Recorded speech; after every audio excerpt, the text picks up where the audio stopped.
This week's column is based on a very simple, you might think ludicrously simple, equivalence.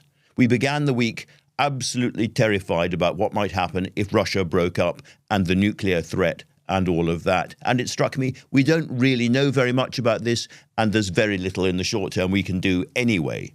But there is, of course, an even bigger existential threat, which is global warming. More figures coming out over the last couple of weeks about the huge rises in sea temperatures and land temperatures right across Europe. And that's an area where we do know what we're talking about. We do have the facts. We do understand the science.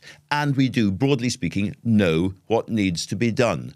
And so my point is, here are two huge strategic existential threats in front of us. We're obsessed by Russia, about which we can do very little, but we're not thinking nearly enough about climate change.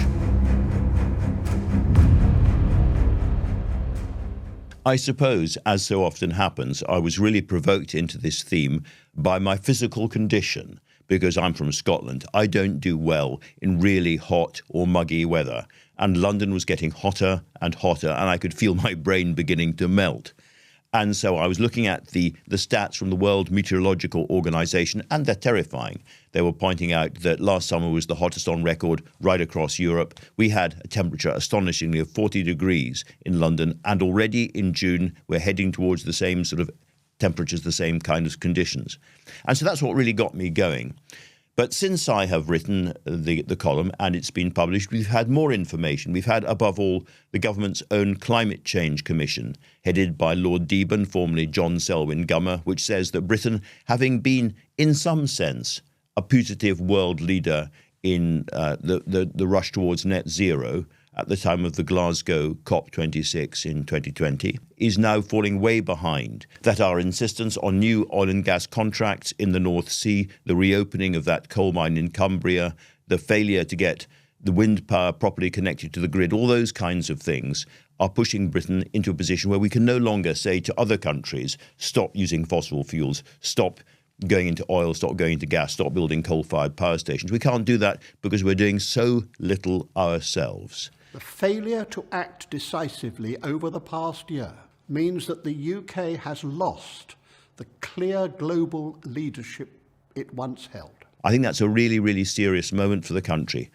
And in the course of the week, I've spoken to Chris Skidmore, for instance, who was the Conservative minister who 4 years ago signed Britain's net zero commitment into law. Britain was the first country to do that, and he is really upset, particularly by the anti-scientific, quotes, green crap, why do we bother with this kind of thing, bubbling up inside his own party on the right. And he was determined that Tory environmentalists must take the fight to people like Jacob Rees-Mogg and his colleagues on the right of the Conservative Party, who are suggesting that there shouldn't be green levies, that we should go easy on the transition to electric cars, that we should allow more and more gas and oil licenses in the North Sea, and all of that. That's what's happening on the right.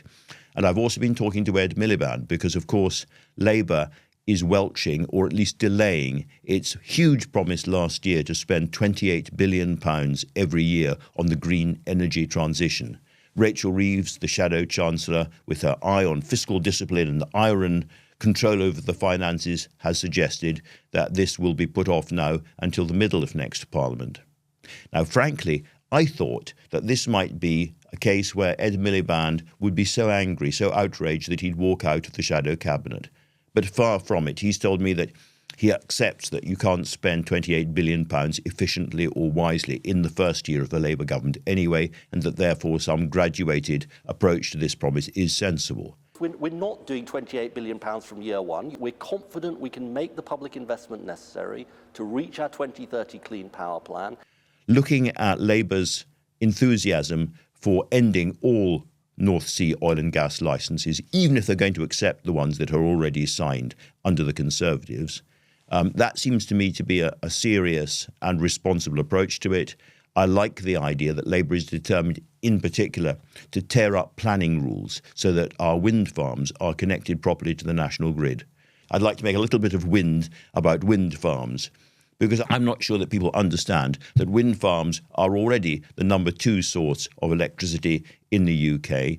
In Scotland, there are plenty of times when Scotland is actually using slightly less electricity than Scottish wind farms are producing. In England, the situation is a bit different because there are very, very few onshore wind farms because of differences in the planning system, which Labour promises to change. And of course, there's the big problem of connecting wind farms to the grid, particularly when we don't have real effective ways of storing wind farm energy. That's really a big, big problem for the UK. But all these things can be addressed, can be sorted, I think, with a government utterly determined to focus on net zero and the climate change issue. Now, a moment ago, I used the phrase Scottish wind farms, but I believe there is a huge issue for Labour here as well. One, by the way, which the Thames water crisis focuses and highlights, which is ownership. Because Scottish wind farms are Scottish wind farms to the extent they are on Scottish soil, Scottish peat, Scottish rock, and Scottish seabeds. You know, they are physically Scottish, but that's about the only way that they are.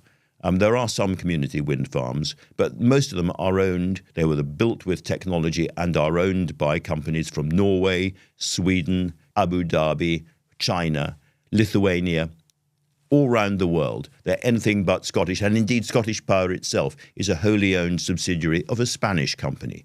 So I think there is a big issue here. As the leases eventually run out, because they're all on leases for the land, then I think a future Labour government should take them back into public ownership. Ed Miliband would not promise me this week that he'd do that, but he did say that the expansion of onshore wind and offshore wind under the new British energy company that they want, the new state-owned company that Labour plans to set up, would be so big that it would swamp those contracts. Well, I hope so, because the future has to be renewable, and we have got a lot of the natural advantages in this country. You know, we have a long, long coast. We have lots of wind in this country. And with proper storage and better connections, we could make a revolution that really, really needs to happen.